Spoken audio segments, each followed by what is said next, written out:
Сіздер құрметті тыңдармандар, асқазан ішек мәселелерінен шаршадыңыз ба? Қарапайым қалампыр бұл мәселелерді қалай шешетінін білгіңіз келе ме?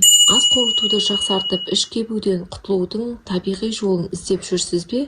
Онда қалампырдың құпиясын бірге ашайық. Қалампырдың қарт адамдар үшін өте пайдасы мол. Себебі ол жалпы денсаулығы мен өмір сүру сапасын жақсартады. Негізгі пайдалары мынада.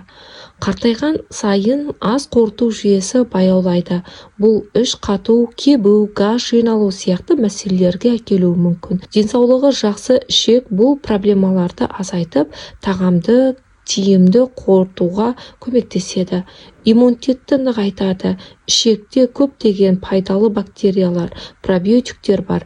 Олар иммундық жүйені нығайтады және инфекциялардан қорғайды.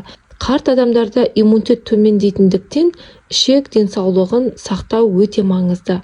Қабынуды азайту, денедегі созылмалы қабынулар көптеген ауруларға себеп болуы мүмкін.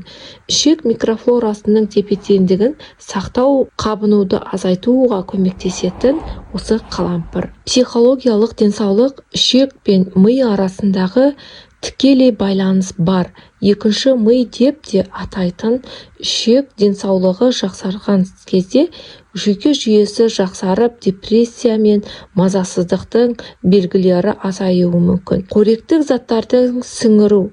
Қарттарда кейбір қоректік заттарды, витаминдер мен минералдардың сіңуі қиын болуы мүмкін.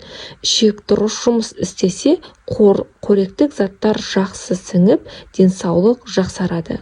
Тіпті қалампыр сасық жел шығаруды, метеоризмді азайтуға көмектеседі. Видеоның соңына дейін қарап маған тіркеліп, подписаться кнопкасын басып кетіңіздер. Қолдап, лайк батырмасын басып кетулеріңізді сұраймын. Қалампырдың асқазан ішек жүйесіне пайдасы мол. Ол дәстүр медицинасында ежелден қолданылады. Негізгі пайдасы мыналар: ас қорытуды жақсартады. Қалампырдың құрамындағы эфир майлары ас қорытуды ынталандырып, асқазан сөлінің бөлінуін күшейтеді. Бұл тағамның жақсы қорытылуына ықпал етеді. Іш кебуден және газды азайтады. Қалампыр ішектегі газдарды шығарып, іш кебуін басады. Ішектегі бұлшық еттерді босаңсытып, осылайша дискомфортты жеңілдетеді. Жүрек айнуды басады. Қалампыр шайы немесе оны шайнау жүрек айнуды немесе құсу сезімін басады. Асқазан жарасына пайдалы. Қалампырдың құрамындағы антисептикалық. Қалампырдың құрамындағы антиоксиданттар бұл эвгенол. Асқазанның шырышты қабатын қорғайды. Жаралардың пайда болуын қаупін төмендетеді. Антибактериалдық әсері бар. Қалампыр зиянды бактерияларға қарсы күреседі. Ішек микрофлорасын жақсартады және асқазан ішек инфекцияларын қорғайды. Тәбетті ашады. Қалампыр тәбетті ашып, тамаққа деген құштарлықты арттырады. Қолданылу тәсілдері: шай ретінде 1-2 түйіршікті қалампырды қайнаған суға 5-10 минуттай тұндырып, шай ретінде ішуге болады.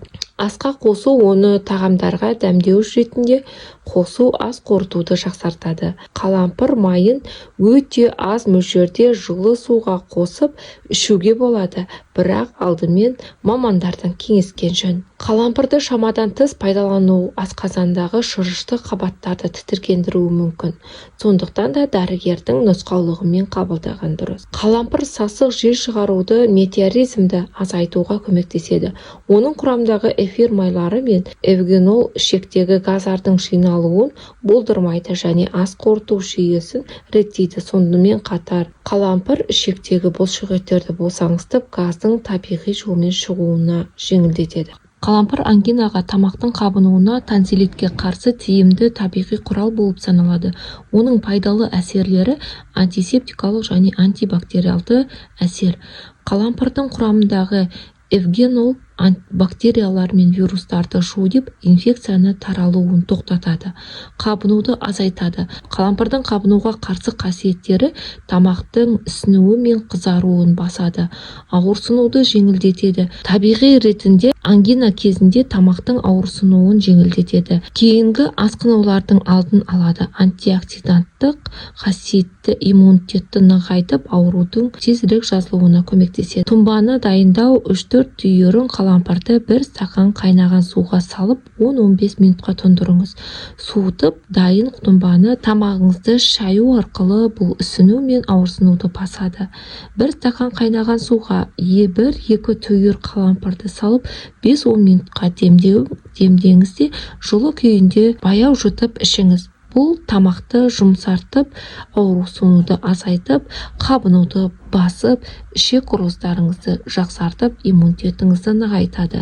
1-2 тамшы қалампыр майын жылы суға араластырып, тамақты шайыңыз. Немесе 1 тамшы майды 1 шай қасық балға қосып, баяу соруға болады.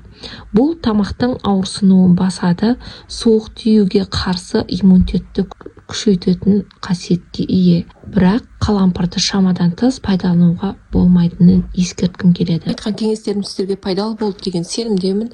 Міндетті түрде жасап көріңіздер, ем болсын. Ауырмаңыздар. Маған тіркеліп, подписаться кнопкасын басып, сіздердің қолдауларыңыз келесі видеолардың шығуына себепкер болады.